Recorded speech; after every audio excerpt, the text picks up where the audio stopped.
Mente, Caráter e Personalidade, volume 1, capítulo 4. Influências espirituais e a mente. Religião e saúde. A religião pessoal é da mais alta importância. João escreveu a Gaio: Amado, acima de tudo faço votos por tua prosperidade e saúde, assim como é próspera a tua alma. 3 João 2. A saúde do corpo depende, em grande parte, da saúde da alma. Portanto, quer comais, quer bebais, ou o que quer que façais, fazei tudo para a glória de Deus. A religião pessoal revela-se pelo comportamento, pelas palavras e atos. Produz crescimento, até que afinal a perfeição reivindica o elogio do Senhor. Estais perfeitos nele. Colossenses 2, verso 10. A religião pura traz serenidade, calma e força.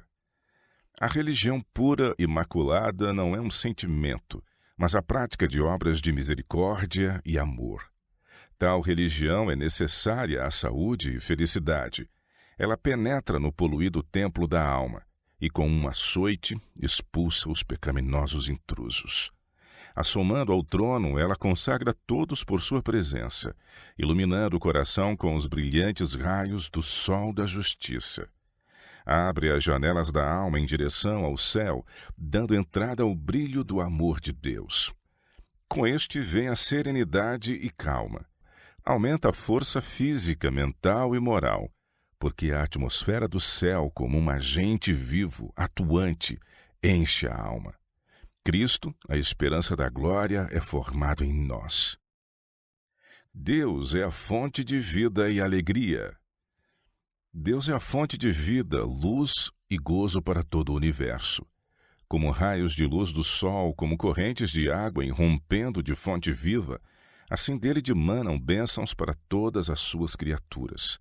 E onde quer que a vida de Deus se encontre no coração dos homens, derramar-se-á em amor e bênçãos aos outros.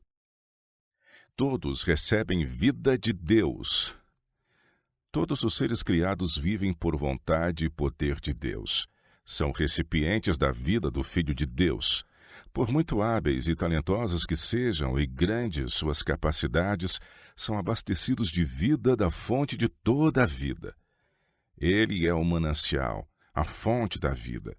Só ele, que unicamente possui imortalidade, vivendo em luz e vida, podia dizer: tenho autoridade para entregar a vida e também para reavê-la. Satanás usa influências da mente sobre a mente. Expulso do céu, Satanás estabeleceu seu reino neste mundo, e desde aquele tempo tem porfiado incansavelmente por afastar os seres humanos da lealdade a Deus. Usa o mesmo poder de que se serviu no céu, a influência da mente sobre a mente. Os homens tornam-se tentadores dos semelhantes, acariciam os fortes, corruptores sentimentos de Satanás e exercem um poder dominante, coercivo. Sob a influência desses sentimentos, os homens ligam-se entre si, formando confederações em sindicatos e em sociedades secretas. Há em operação no mundo forças que Deus não tolerará por muito tempo mais. O estudar o propósito de Satanás de empregar faculdades para finalidades egoístas. Satanás tem redes e laços, como os laços dos passarinheiros, todos preparados para apanhar as almas. É estudar o desígnio seu que os homens empreguem as faculdades que lhes foram dadas por Deus para fins egoístas, de preferência a entregá-las para a glória de Deus.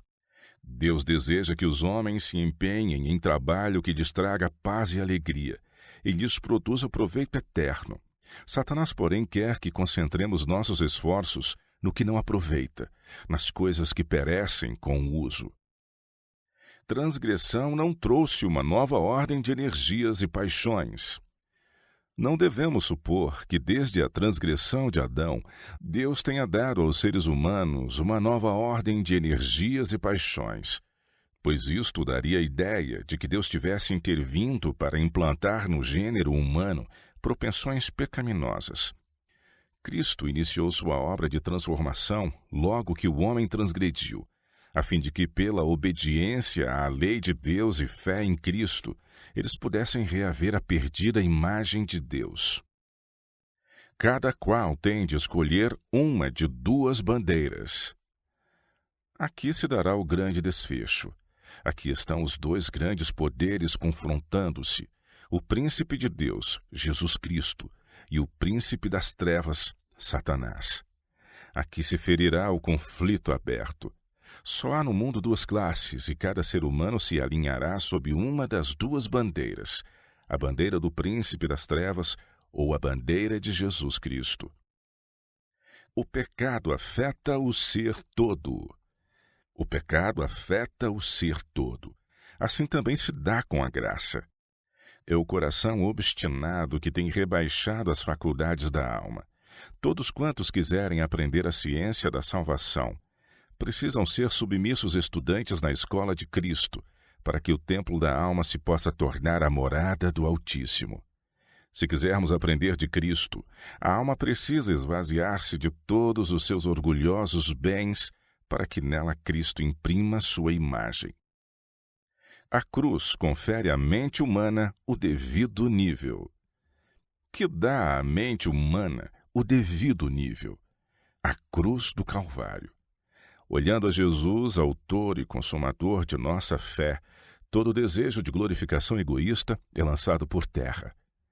Ao termos a devida visão, vem um espírito de humilhação do próprio eu que promove abatimento e humildade de espírito. Ao contemplarmos a cruz, somos habilitados a ver a maravilhosa providência por ela trazida a todo crente. Deus em Cristo, devidamente visto, nivelará o orgulho e exaltação humanos. Não haverá exaltação de si mesmo, mas verdadeira humildade. O homem torna-se completo em Cristo. Cristo traz seus discípulos em viva comunhão com Ele e com o Pai. Mediante a operação do Espírito Santo na mente humana, o homem torna-se completo em Cristo Jesus. A união com Cristo promove um laço de união entre uns e outros. Esta união é a mais convincente prova ao mundo da majestade e virtude de Cristo e de seu poder de tirar o pecado.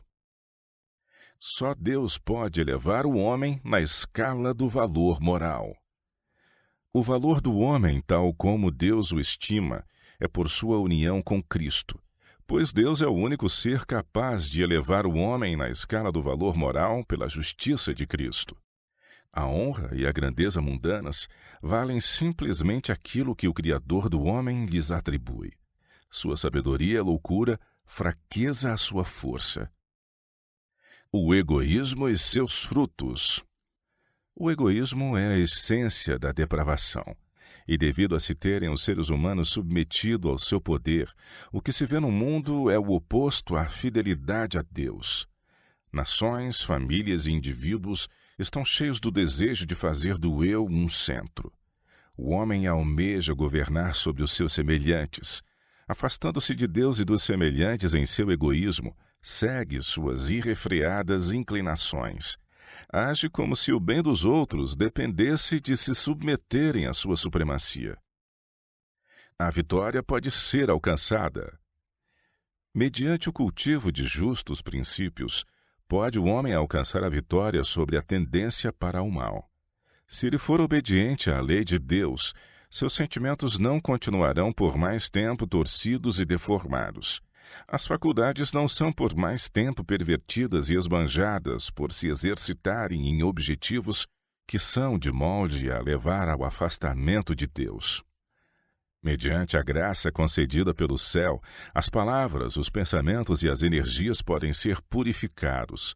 Pode formar-se um novo caráter e ser vencido o vil pecado. Mente vacilante, começo da tentação. O começo de ceder à tentação está no pecado de permitir que a mente vacile, seja incoerente com a vossa confiança em Deus. O maligno está sempre à espreita de um ensejo para desfigurar a Deus e atrair a mente para o que é proibido. Se ele puder, fixa-la nas coisas do mundo, Procurará excitar as emoções, despertar as paixões, firmar as afeições no que não é para vosso bem. Pertence-vos, porém, manter toda emoção e paixão sob domínio, em calma sujeição ao entendimento e à consciência. Então Satanás perde o poder de controlar a mente. A obra a que Cristo nos chama é a de vencer progressivamente o mal espiritual em nosso caráter. As tendências naturais devem ser vencidas. O apetite e a paixão precisam ser dominados e a vontade inteiramente posta do lado de Cristo. Ninguém precisa perder a esperança por motivo de tendências herdadas. Satanás está sempre alerta para enganar e desencaminhar. Ele usa todo o encantamento para atrair os homens para a larga estrada da desobediência. Ele está empenhado em confundir os sentidos com sentimentos errôneos e remover os marcos divisórios, colocando sua falsa inscrição nos marcos que Deus estabeleceu para assinalar o caminho certo. É porque estes maus instrumentos são empenhados em eclipsar a alma todo o raio de luz, que seres celestiais são encarregados de fazer seu trabalho de ministério, guiando, guardando e controlando os que hão de ser herdeiros da salvação. Ninguém precisa perder a esperança por causa das herdadas tendências para o mal. Mas quando o Espírito de Deus convence do pecado, o malfeitor tem de arrepender-se e confessar e abandonar o mal. Fiéis sentinelas estão de prontidão para guiar as almas em veredas certas. Participante do pecado por motivo da associação. A alma que foi transviada por más influências e se tornou participante do pecado por associar-se com outros, agindo contrariamente ao Espírito e caráter de Deus, não precisa desesperar. Com efeito, nos convinha um sumo sacerdote assim como este, santo, inculpável, sem mácula, separado dos pecadores e feito mais alto do que os céus. Hebreus 7, 26. Cristo não é só sacerdote e intercessor por nossos pecados, mas a própria oferta. Ele se ofereceu uma vez por todas. A obra de Satanás é desanimar, a de Cristo inspirar esperança. Nem por um momento reconheçais as tentações de Satanás como estando em harmonia com vosso próprio espírito. Fugi delas, como o faríeis do próprio adversário. A obra de Satanás é desalentar a alma. A de Cristo é inspirar fé e esperança ao coração. Satanás procura transtornar nossa confiança. Diz-nos que nossas esperanças assentam em falsas promessas e não na segura e imutável palavra daquele que não pode mentir. Remédio para toda sorte de tentação. Há um remédio para toda espécie de tentação. Não somos entregues a nós mesmos a combater o combate contra o próprio eu e a natureza pecaminosa em nossas forças finitas. Jesus é poderoso ajudador, apoio infalível. Ninguém precisa falhar ou ficar desanimado quando foram tomadas tão amplas providências em nosso favor. O sangue de Cristo, o único remédio. A lei de Jeová é amplíssima. Jesus declarou positivamente a seus discípulos que esta santa lei de Deus pode ser violada mesmo por pensamentos e sentimentos e desejos, bem como em palavras e atos. O coração que ama a Deus sobre todas as coisas não há de maneira alguma de inclinar-se a estreitar seus preceitos às menores reivindicações possíveis, mas a alma obediente, leal, há de prestar alegremente plena obediência espiritual quando a lei é vista em seu poder espiritual. Então há de os mandamentos penetrar na alma em sua força real. O pecado parecerá extremamente pecaminoso. Não mais a justiça própria, presunção, o honrar-se a si mesmo. Desaparece a segurança baseada em si mesmo.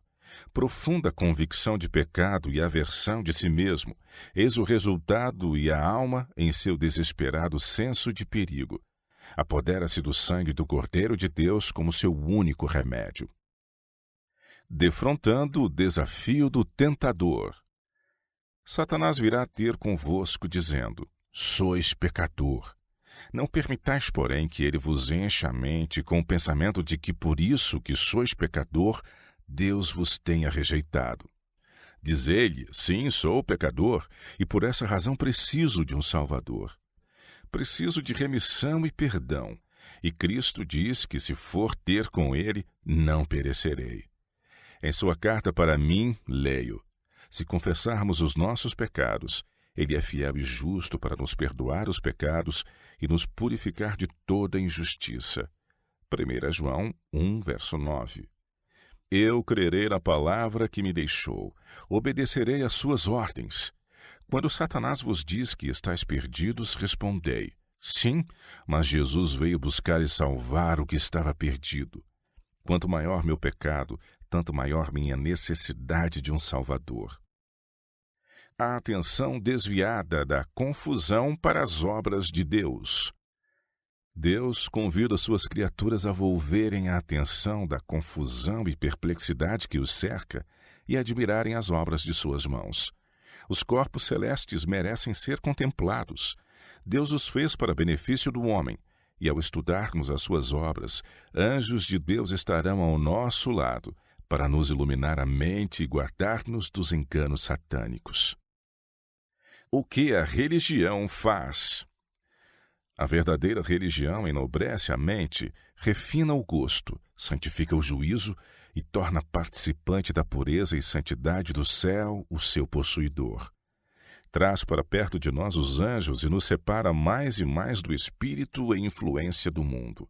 Faz parte de todos os atos e relações da vida e nos dá o espírito de moderação.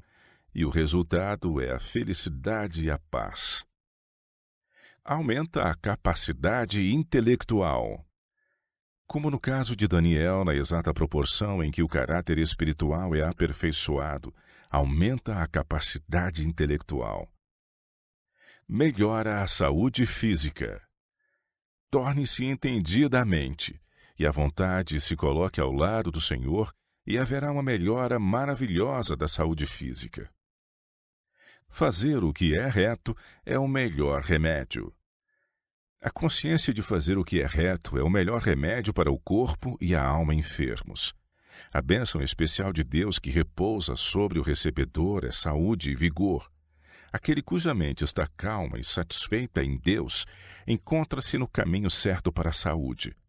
Ter a consciência de que os olhos do Senhor estão sobre nós e de que os seus ouvidos estão atentos às nossas orações é realmente uma satisfação.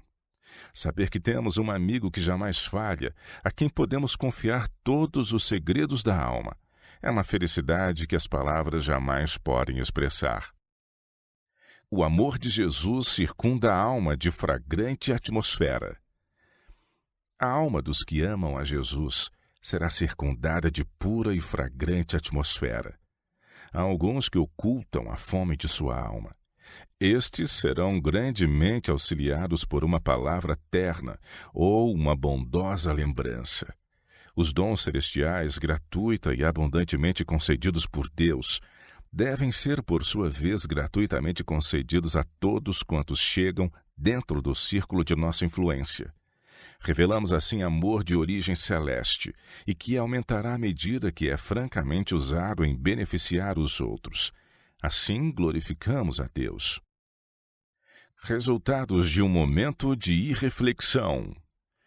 Uma salvaguarda removida da consciência, a condescendência com um só mau hábito, uma única negligência das altas reivindicações do dever, pode ser o princípio de um procedimento de engano que vos passará para as fileiras daqueles que servem a Satanás, enquanto estáis todo o tempo professando amar a Deus e a sua causa.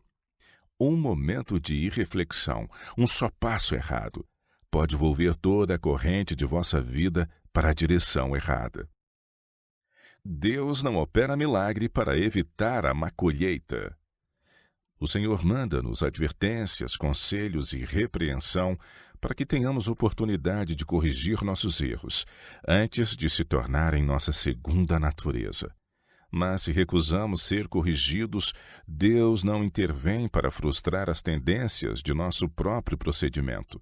Ele não opera milagre para que a semente semeada não germine e produza fruto. O homem que manifeste uma infiel audácia ou uma obstinada indiferença para com a verdade divina estará apenas colhendo o produto de sua própria sementeira. Essa tem sido a experiência de muitos. Ouvem com estoica indiferença as verdades que outrora lhes comoviam a alma. Semearam a negligência, a indiferença e a resistência à verdade, e tal é a colheita que recolhem. A frieza do gelo, a dureza do ferro, a impenetrável e insensível natureza do granito, tudo isto encontra um paralelo no caráter de muitos professos cristãos. Foi assim que Deus endureceu o coração de Faraó. Deus falou ao rei egípcio pela boca de Moisés, dando-lhe as mais impressionantes provas do poder divino. Mas o monarca recusou obstinadamente a luz que o teria levado ao arrependimento. Deus não mandou que um poder sobrenatural endurecesse o coração do rebelde rei, mas como Faraó resistisse à verdade, o Espírito Santo se retirou, e ele se deixou ficar nas trevas e incredulidade que preferira.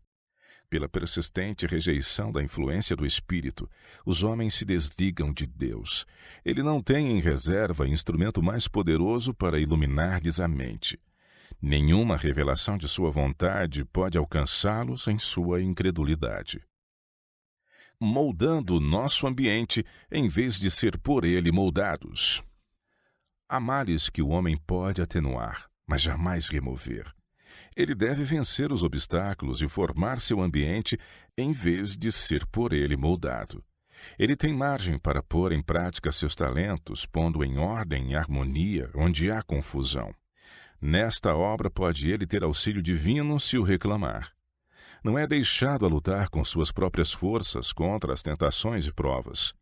Foi autorizado a ajudar um que é poderoso. Jesus deixou as cortes reais do céu e sofreu e morreu num mundo degradado pelo pecado, para que pudesse ensinar o homem a passar pelas provas da vida e vencer as suas tentações. Aqui está um modelo para nós. Deus deseja que a mente se renove. Deve ser varrido o lixo dos princípios e práticas duvidosos. O Senhor deseja que o entendimento seja renovado e o coração cheio dos tesouros da verdade. Tratar judiciosamente com mentes diversas. Todos nós precisamos estudar o caráter e maneiras, a fim de que saibamos lidar judiciosamente com mentes diversas e podermos envidar os melhores esforços para ajudá-los a compreender a palavra de Deus e levar uma verdadeira vida cristã. Devemos ler a Bíblia com eles e desviar sua atenção das coisas temporais para seus interesses eternos. É dever dos filhos de Deus ser missionários seus, tornando-se familiarizados com aqueles que carecem de auxílio. Se alguém está cambaleando sob o peso da tentação, seu caso deve ser considerado cuidadosamente e tratado prudentemente, pois seu interesse eterno está em jogo e as palavras e atos dos que trabalham em seu favor podem ser um cheiro de vida para a vida ou de morte para a morte. Inflexível princípio assinala os discípulos de Jesus. Inflexível princípio assinalará a direção dos que se assentam aos pés de Jesus e dele aprendem.